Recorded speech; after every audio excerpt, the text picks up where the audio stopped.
So, a lot of you might remember that I posted a ridiculously long vlog video last fall when my life was going to shit, basically, and things have really changed and are looking up now, and I've been wanting to do this video for a while, kind of giving an update on all the shit I covered in the video from last fall, and I keep putting it off because I know that this video will probably end up being at least an hour, maybe hour 40 minutes or whatever the other one ended up being, maybe even that long. Because there's a lot to go over, but this time it's mostly positive stuff. And my plan is, after this video, to start doing more vlog videos on a regular basis, and obviously if I'm doing it, once or twice a week, there won't be hours of stuff to talk about. It'll just be little 5-10 minute videos here and there when I feel like I have something to talk about. I've been thinking about maybe doing some question and answer videos too, or answer videos rather. Some of the YouTubers I subscribe to have been doing that, and I think it's kind of interesting, and I'd like to try out being on the other end of that, just having you guys ask me a bunch of questions, and I'll get on film and record my responses, whether they're just philosophical questions about life or anything that relates to me personally. Whatever it is, I'll try to answer it. So I'll do that at some point. Don't start asking questions about that here. That wasn't the point of this, but I'm just letting you guys know that this video will probably end up being long. If you don't feel like watching the whole thing, don't worry about it. I'm going to be trying to do a lot more like this, but shorter ones on a more regular basis in the future. That being said, let's get down to all the updates from the stuff I talked about last fall. The most obvious subject being the back pain I was going through. And I'm not going to go into detail again about specifically what I was going through, what treatments I had tried, what was and wasn't working, because all that is in the previous video. I'll put a link in the description below this one, so you can go check that out if you want to kind of refresh your memory or see it if you haven't seen it yet. If you want to understand what I'm going to talk about for the rest of this video, I'm going to assume you've already seen that. So after a lot of, I don't know, I almost want to say failed treatment ideas, physical therapists, chiropractors, stretches, yoga, whatever, you name it, I tried it, and nothing was really seeming to help. I mean, I was very gradually improving over time, but the issues started kind of June or July of last year, and it took a long time before I started improving. And of course, a lot of it is speculation, but it is my theory that all of the various physical treatments I tried had very little to do with my recovery. I think it was around November, December, just shortly after I recorded that last long video, that I was researching mountain biking and how it related to back pain, and to see if there were any other mountain bikers, specifically downhill mountain bikers like myself out there, who had gone through similar problems, because my theory was that it was heavily related to that sport. I mean, I didn't do much else in my life that was really putting a lot of strain on my spine, as riding my bike off of cliffs, so to speak. So I was doing research in mountain bike forums, and it was some random downhill mountain biker who had posted that he'd gone through something similar, but discovered a book that had helped him more than any physical treatment had. And I've actually got it right here. I went out and bought it after reading that post. I was very skeptical about the premise of it, which I'll get into in a minute. But I went out and bought it when I read that post because, I mean, it had been 6 months and I was barely able to get around my house, much less enjoy my life in other ways like hiking or disc golfing or whatever. I mean, I was thinking I was never going to mountain bike again and I'd have to find other hobbies, but I couldn't even do that. I had trouble, reaching into the washing machine to do my own laundry. So it was pretty dire, so I was willing to try anything, so I bought this book, and it's called Healing Back Pain, The Mind-Body Connection by Dr. John Sarno, I believe. Yep. And the basic premise of the book is that his theory is that in a lot of cases, obviously not all cases, not car accidents and whatnot, but in a high percentage of back pain, chronic back pain cases, the problem is more psychological than physical. And the book basically goes into numerous ways you can combat this, and basically the theory is that if a person is going through a lot of emotional and psychological stress, and it's too much to face or too much to handle or too much to deal with, the body, in an attempt to be helpful, creates this back pain out of nowhere, basically just to serve as a distraction from the difficult emotional things that are going on in a person's life.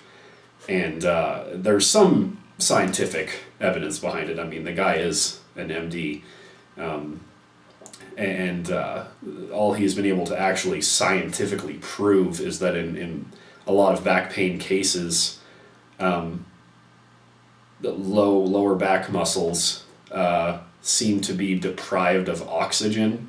And, I'm sure I'm going to butcher a lot of the medical details, but the theory that he came up with is that there's no physical reason why muscles in this region of the body would just arbitrarily be deprived of oxygen.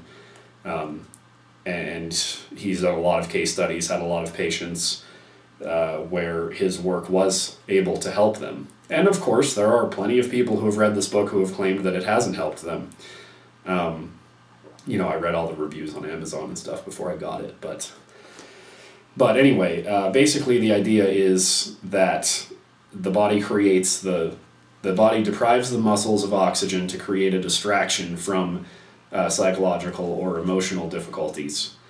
And he goes into repressed anger a lot too in the book, and any number of things that the back pain can be a distraction from. And basically his theory in combating it is that you have to acknowledge and face the emotional challenges in your life and stop letting the back pain distract you from them. Now, of course, the pain is real and it's physical, and it's not like I was just totally imagining it all, and the same goes for anyone else who's experienced this type of pain, and it doesn't just disappear overnight once you acknowledge that your problem is psychological and not physical.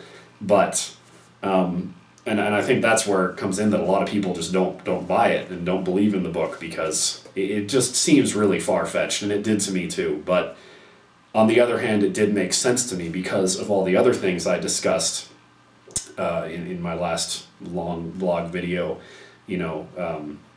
Obviously my dad passing away last fall, and the problems that my girlfriend and I were having in regards to basically me wanting to live up in the mountains here by Lake Tahoe, and her not being too keen on 6 months of snow and all that. Again, I don't need to go into the details, but that and the difficulties with our dogs, and the difficulties with the landlord, and the list goes on. And if I look back now, I can say without a doubt that 2012 was definitely the most stressful and challenging year of my adult life anyway.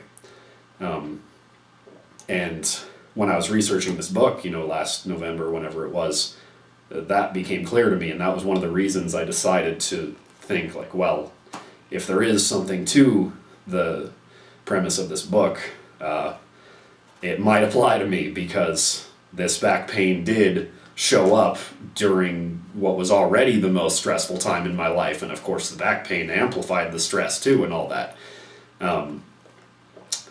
But so the idea is to not fear the pain and acknowledge that your issues are psychological and emotional and not physical. Don't be afraid of physical exercise. Don't constantly worry about what you're going to do that could potentially hurt your back. And the biggest kicker that he says that took me the longest to really dive in and go for it was he says you have to, if you believe that, you know,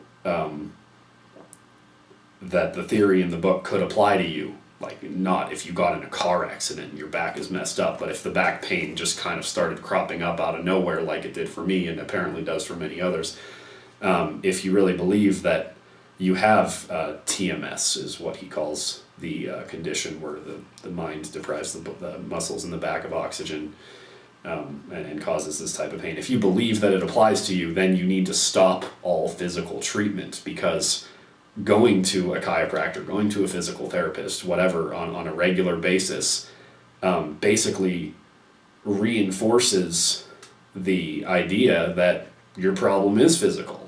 And it shows that you do not believe it's emotional, that you do believe it needs to be treated with exercises and chiropractic adjustments and, you know, whatever other treatments I've tried. And after I read the book, I put into practice everything it said as far as not fearing certain motions and trying to face whatever emotional challenges I was going through. But it took me months to really get up the courage to just call my chiropractor and say, like, I'm not going to go anymore. And, you know, I had this whole stretching routine that I would do that would take like 45 minutes or an hour every day.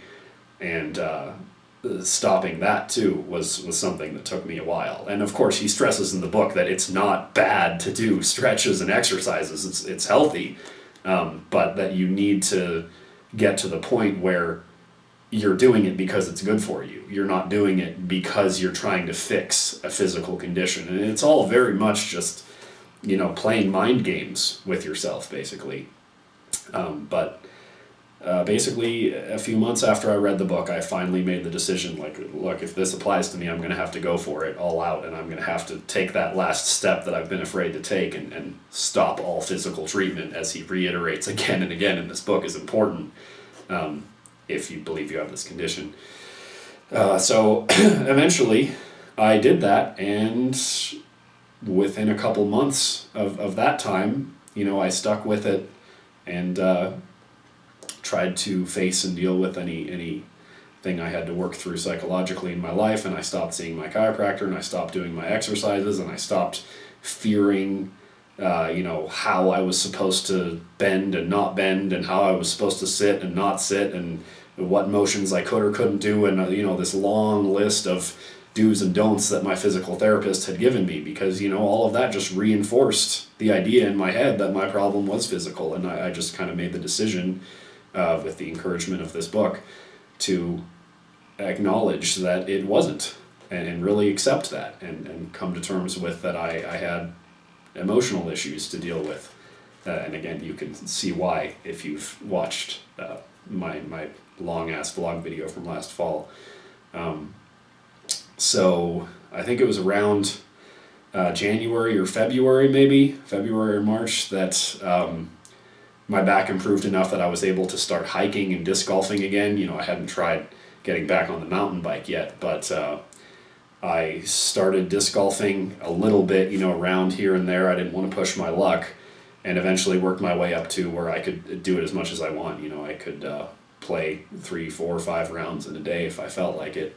And I was still trying to play it safe and make sure I felt 100% before getting back on the mountain bike. But my recovery really accelerated once I stopped physical treatment, which is pretty ironic after, you know, all the money I spent and time and effort I invested in seeing chiropractors and physical therapists and rolfers and massage therapists and whatever else. At the end of the day, it was a $7 book that I believe helped me recover more than all of that shit. So all spring, basically, I kind of just let disc golf become my main hobby, you know, because I was still determined from the previous spring, when I decided to cut down on video games and not get Trials Evolution. I know a lot of my subscribers are still from my Trials videos, so I got to mention that. when I made the decision to cut down on gaming and try to find other things to do in my life. I wanted to stick to that even when I physically couldn't do other things in my life. So once I was able to do something physical, I just decided, like, okay, I can't get on my bike yet, but I can disc golf, so that's going to be my kind of main hobby instead of getting into another game, and since I couldn't do much else. So I did a lot of that all spring, and started getting pretty good at it. I played on and off for the last 7-8 years, but it was just a couple rounds here and there. I would estimate 10 rounds a year at best, until last summer, just before my back problems started, and then obviously I had like 8 months of downtime, and then I picked it up right from where I left off again.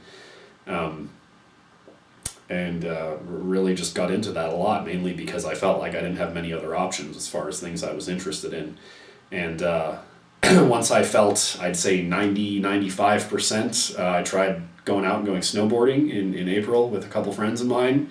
And my back was a little sore the next day, but it really wasn't bad. It took me a couple days to bounce back from that, but then I was back to kind of where I was, not 100%, but 95% able to disc golf and stuff again. So I decided to not snowboard again for a few weeks and just take it easy, but just stay positive thinking and keep going on the path of recovery that I was on. And about a month after that, I snowboarded again, and I was fine. And there's some other topics I got to cover, but I'll continue talking about the back thing until that's kind of wrapped up, and then I'll jump back a few months and talk about some other things. But basically, I feel like I got over the last hump a few weeks ago, 2-3 weeks ago now maybe. My friend came up for the weekend, and we went mountain biking. I took it easy because I was rusty from not having ridden in almost a year. But I did do some pretty gnarly downhill trails. The first one we did was pretty easy just to warm up. But I did some more challenging ones too, and I hit a couple of drops, nothing massive, but I did a couple 6-8 foot drops, and in my mind that's the main thing that was probably hard on my back before, going off an 8-foot cliff and landing and compressing the spine and all that. And my back was fine after 2 days in a row of doing that. The funny thing is that since I had been doing practically nothing but disc golfing with my free time during daylight hours anyway, for the last 5 months, I had really gotten so into that I feel like that's kind of become my primary hobby now, with mountain biking being secondary, even though I can finally do it again. I thought I would be so stoked when this day finally came that I could go out and ride my bike again, that I'd be doing it all the time. But what I'm finding now is when I have free time, I want to go disc golfing. I don't feel like biking that much. Like, I still really enjoy mountain biking. I'm really glad that I can do it again. For a while there I was thinking I might never be able to do it again, which I think is why I opened up to the possibility of finding another primary hobby. And I still enjoy it. I've still got friends that do it. When my friends who mountain bike come and visit me to mountain bike, I'm still gonna go mountain biking and maybe post some more videos of that too. But I think for now, disc golf has become my main thing.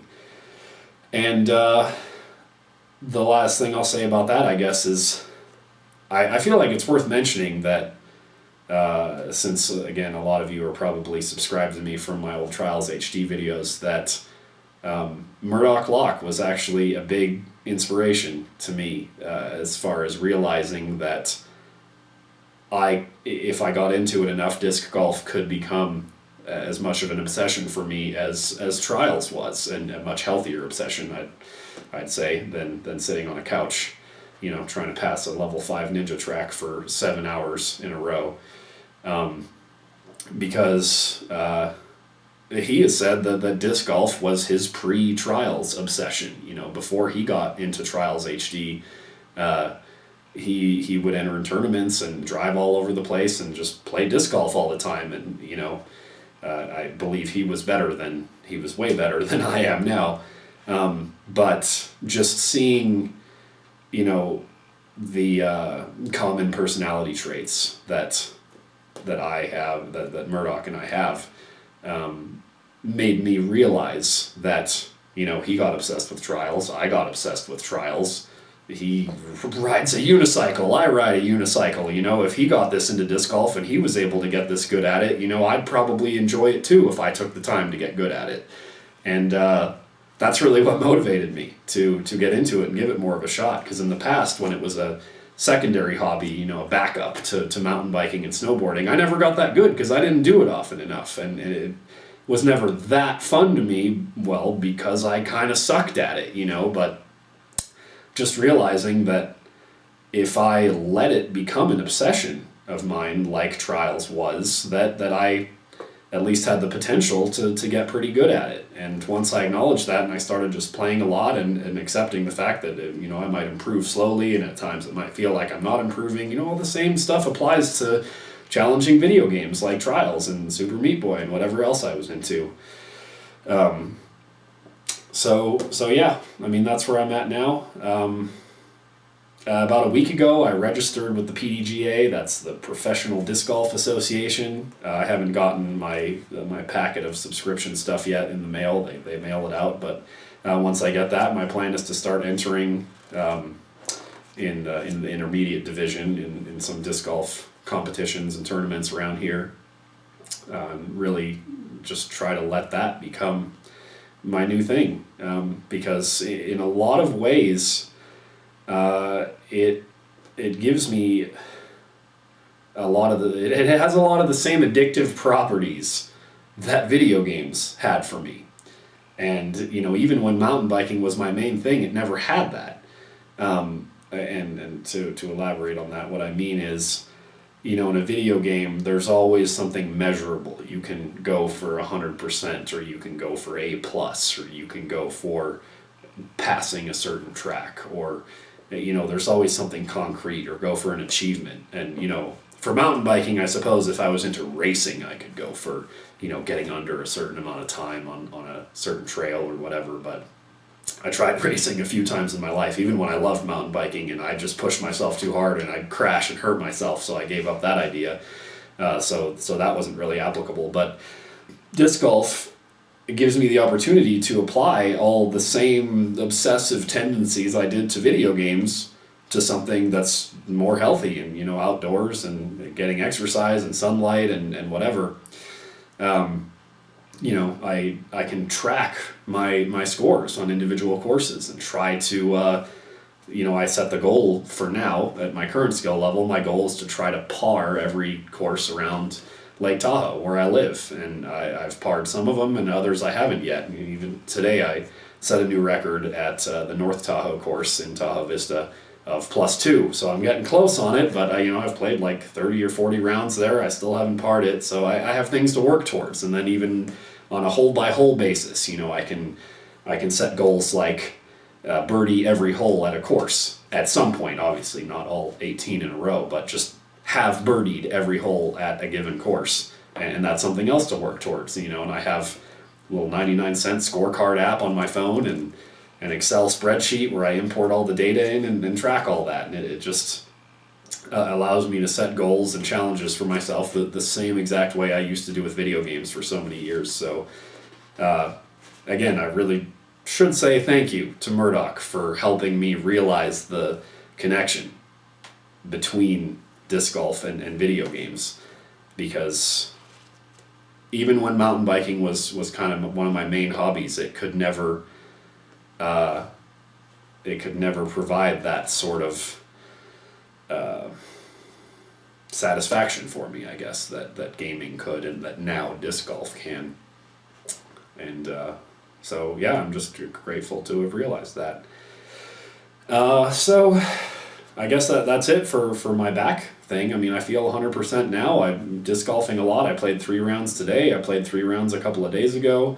I've mountain biked once. My friend is coming up this weekend to mountain bike again.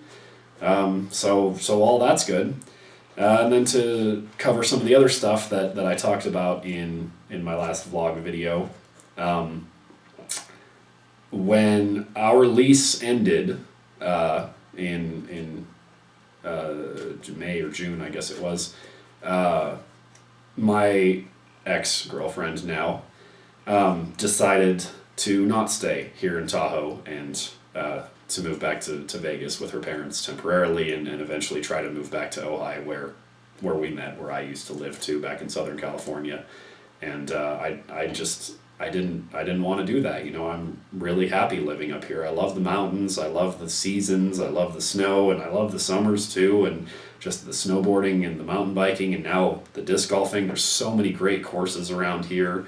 Just living up here makes me happy, and that's what I want to do. So, we're still on good terms. It was a unfortunate set of circumstances that basically I wanted to live up here and she didn't, but so she moved out, and the roommate that we had, my good friend that I've known since I was 3 years old, I talked about him in the last video too, he's a chef. He was working at a country club up here in Truckee.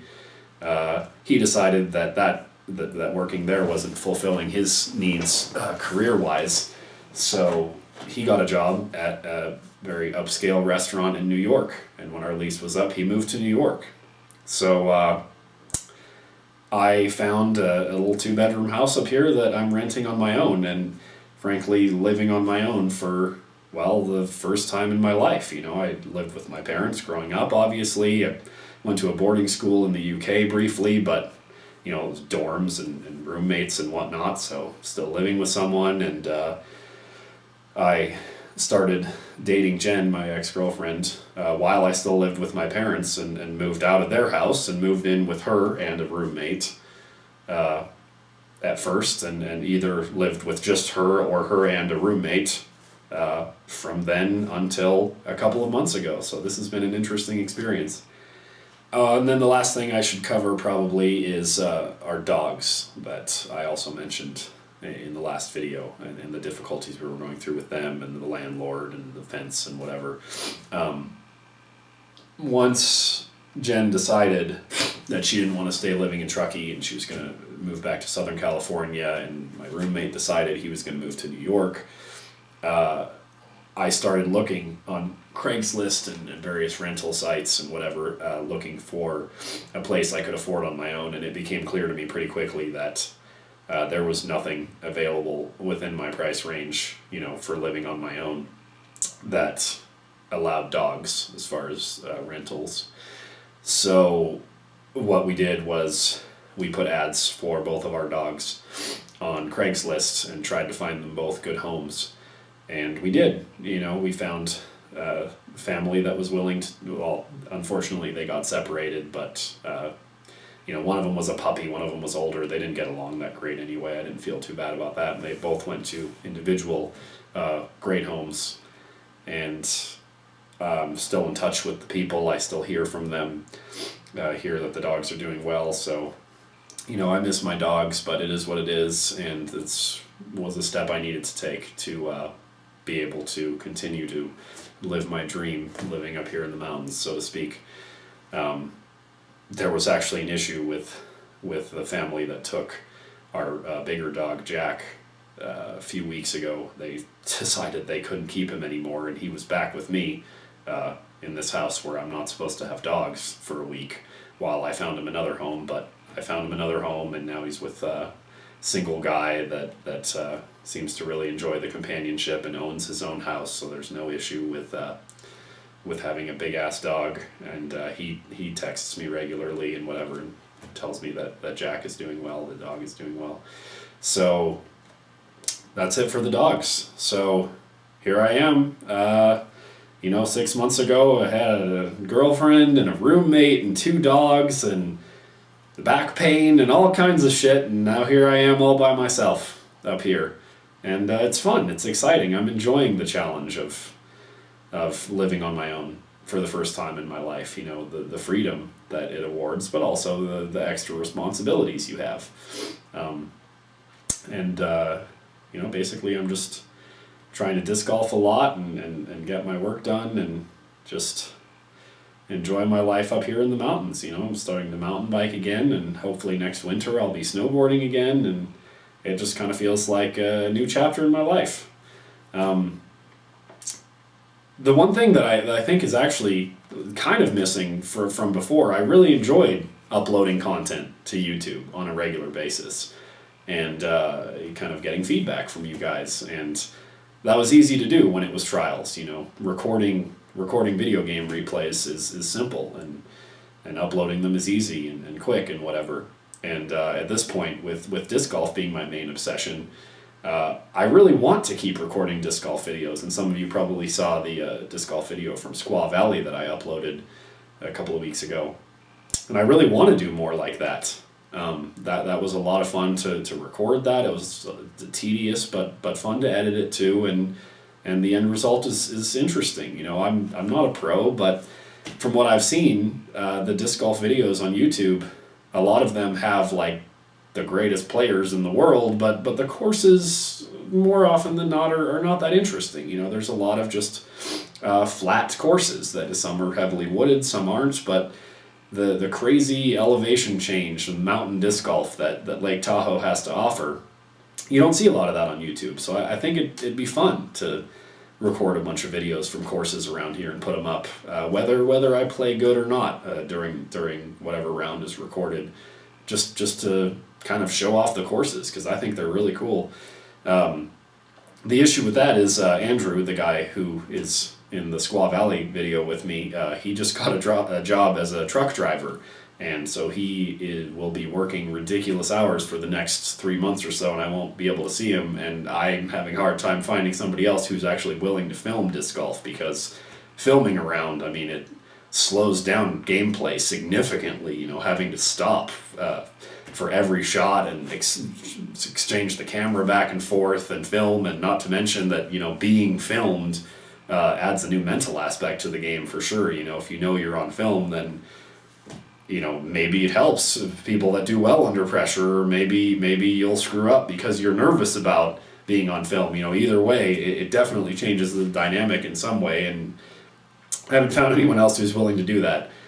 Once Andrew's done with his trucking job for the next 3 months, he's told me he's excited about doing it again and recording some more courses around here, and hopefully we'll get some closer games. He's actually usually about the same skill level as me. We usually score pretty close. I think the main issue with that Squaw Valley video was that was his first time playing that course, and I had played it many times. If we play a course that we're both familiar with, I imagine the scores will be much closer together, and I'd say on average he beats me as often as I beat him, and I don't really care about having videos where whether I win or lose.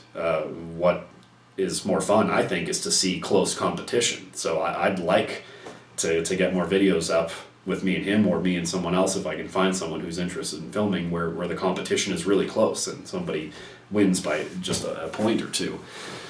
But anyway, so I'd like to do that, but as of now, it's not really possible for me to do any more videos like that, which is why I thought, well, maybe I should start doing some vlog videos on a regular basis. And again, hopefully if I do them on a regular basis, they won't be ridiculously long like this one. But I think I'm going to start trying to do that now, and just, any day where I feel like I want to share something that I experienced in my day, or I want to just, rant about something that I've realized frustrates me, or whatever it is, just totally random little vlog videos, just to sort of get back into the YouTube aspect of my life, since I'm not really playing video games much anymore, and recording disc golf videos is proving to be challenging to find somebody who's willing to do it. And I'm still gonna bike once in a while. I didn't record anything a few weekends ago when I biked, because it was my first time biking in a year, and I knew I was gonna take it easy and go slow and not really do anything too impressive anyway. But once I get more into that, there'll probably be a few more little GoPro chesty videos going up on my channel too, but mainly I'm just hoping to do more of these vlogs. Something else real quick that I can talk about, and this is totally unrelated to my video from last fall, but this is the type of thing that probably would be a little vlog video on its own in the future, but since it's already happened, I might as well just bunch it in with all the stuff I'm talking about here. For not my whole life, but since I was 15 or 16 or whenever I got into electronic music, trance specifically, and Goa trance even more specifically, which is basically the style I write. If you've heard my Malachyte tracks, that's essentially Goa trance.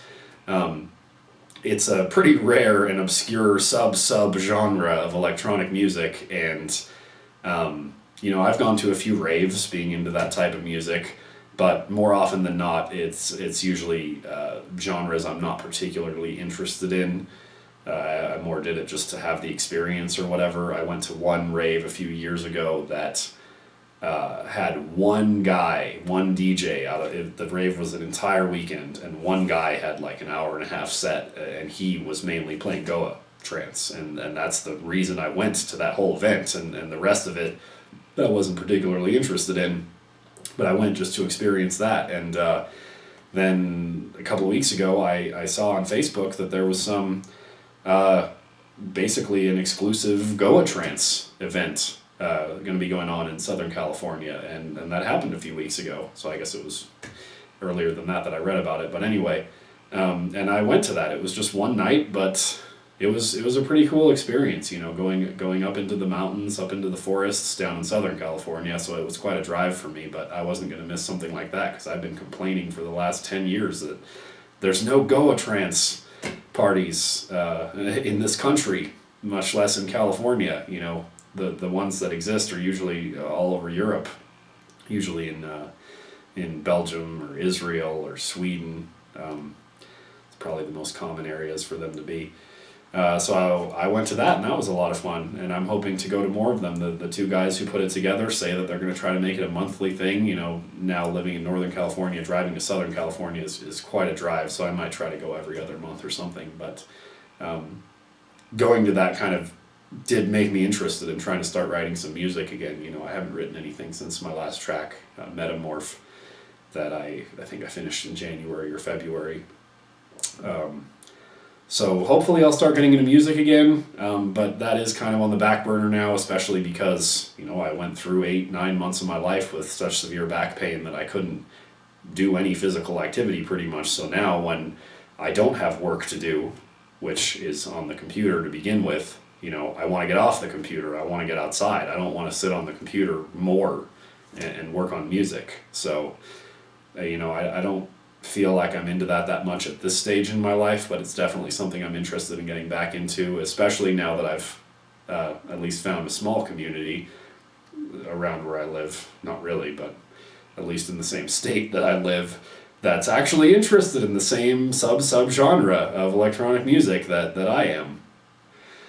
So something I think I'll do next time I have some daylight is just upload a quick video of a little tour of this house that I rented, because I think it's pretty cool, and I'm excited for the first time in my life, having had the opportunity to rent a place entirely on my own and be completely in charge of deciding what goes where and just laying out the house. And not that I know any feng shui or anything fancy, but just for fun, show off my new little house here that I'm living in by myself. So that's one thing I can do, and again, anytime I feel like I have something to rant about or something I want to share, I'll do these little vlog videos and hopefully keep them a lot shorter than this one.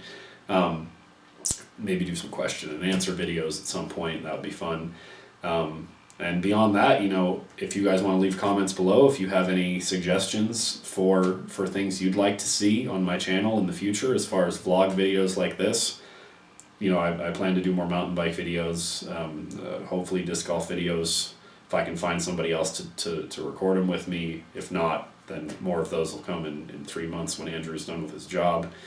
But if you guys have any other ideas for types of content you'd like to see, I'm open to suggestions. All I'm going to say is I'm not going to get back into gaming again. All I do now is play Forza once in a while, basically just to break up the monotony of working. When I have a lot of work to do, I'll edit a movie and do a race, and edit a movie and do a race, and kind of just to break up the monotony. But I'm not going to get into any game like Trials or any of those types of kind of arcade games, I guess, are the ones that I tend to get really obsessed with, that take over my life. because I don't want that again. But anything else, any types of suggestions you have, things you'd like to see, please leave your comments and suggestions below, and I'll take it from there. So I guess that's it for now.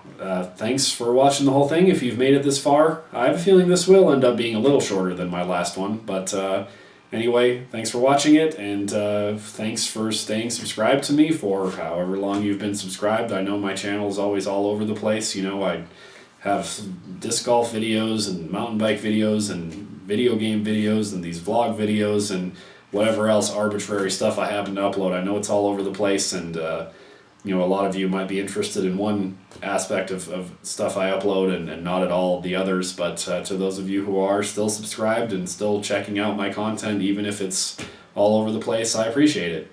And hopefully I'll have some more interesting stuff to post in the future.